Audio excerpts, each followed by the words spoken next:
आणि आम्हाला फक्त 7च दिवस दिलेत पुढे सजेशन ऑब्जेक्शनसाठी. सांगण्याचा मुद्दा असा आणि सोपा करण्यासाठी आपण मतदार म्हणून आपलं नाव प्रत्येक यादीत असतं, बूथ वाईज असतं आणि आत्तापर्यंत आपण तसं मतदान करत आलेलो आहे. यंदा पहिल्यांदा असं झालेलं आहे की भाजपचे असतील, मिंदेंचे असतील, ही टोळी निवडणूक आयोगात बसून ठराविक लोकांना ह्या बूथमधनं काढायचं आणि त्या बूथमध्ये न्यायचं, इकडचं संतुलन हलवायचं, तिकडचं संतुलन हलवायचं, किंवा चला ही लोक हे बूथ आपल्यासाठी स्ट्रॉंग आहेत तर हे स्ट्रॉंगवाले बूथ आपण ह्या सीटमधून काढून दुसऱ्या सीटमध्ये द्यायचे, जेणेकरून विरोधी पक्षांच्या सीट पडतील, स्वतःच्या सीट जिंकून येतील, ज्या स्वतःच्या सीट थोड्या डगमगीत आहेत त्या भक्कम करून घेऊ.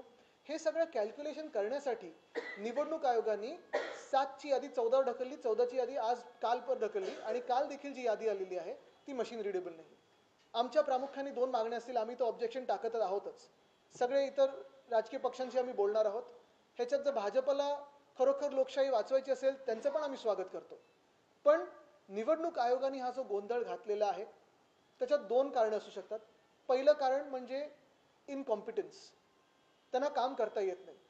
जर निवडणूक आयोगाच्या लोकांना किंवा त्यांचा जो स्टाफ असेल किंवा त्यांचे जे आयुक्त असतील ते इनकॉम्पिटंट असतील, त्यांना काम करता येत नसेल तर तातडीने त्यांना सस्पेंड करणं गरजेचं आहे, घरी बसवणं गरजेचं आहे. पण हे जर मुद्दाम झालं असेल, एखाद्या पक्षाला मदत करण्यासाठी झालं असेल तर त्यांच्यावर देशद्रोहाचा गुन्हा टाकून त्यांना जेलमध्ये टाकणं गरजेचं आहे. कारण हे आपल्या साध्या सामान्य माणसाचा, नागरिकाचा मतदानाचा अधिकार खेचून घेण्याचा प्रयत्न होतो, तुम्हाला मतदानापासून वंचित ठेवण्याचा प्रयत्न होत आहे. आणि मुंबईत ठराविक पक्षांना, मुंबई किंवा बाकी सगळ्याच शहरांमध्ये असेल, ठराविक पक्षाला मदत होईल असं सगळं हे कटकारस्थान चालू आहे.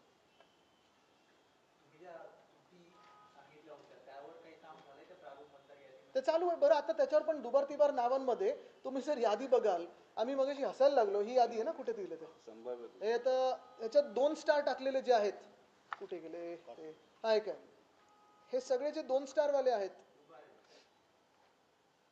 नाही दुबार नाही लिहिले त्याच्यात. आता तुम्हाला बघतो, हे एक आहे शिवराम सुधीर सावंत, 2 स्टार लिहिले, संभाव्य दुबार मतदार.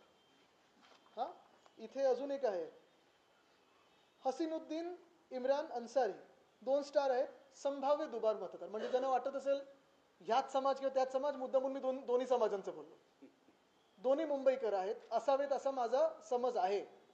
पण जर निवडणूक आयोगाला एकतर यादी बनवता येत नाही, दुसरं म्हणजे सगळं त्यांच्याकडे जे काही स्टाफ आहे काम करत असताना स्वतः बोलत असतील हे संभाव्य दुबार आहेत, मग तुम्ही नेमकं तिथे बसून ते ऑफिसमध्ये करता काय, पगार कशासाठी घेता? जर हे मुद्दाम केलं गेलं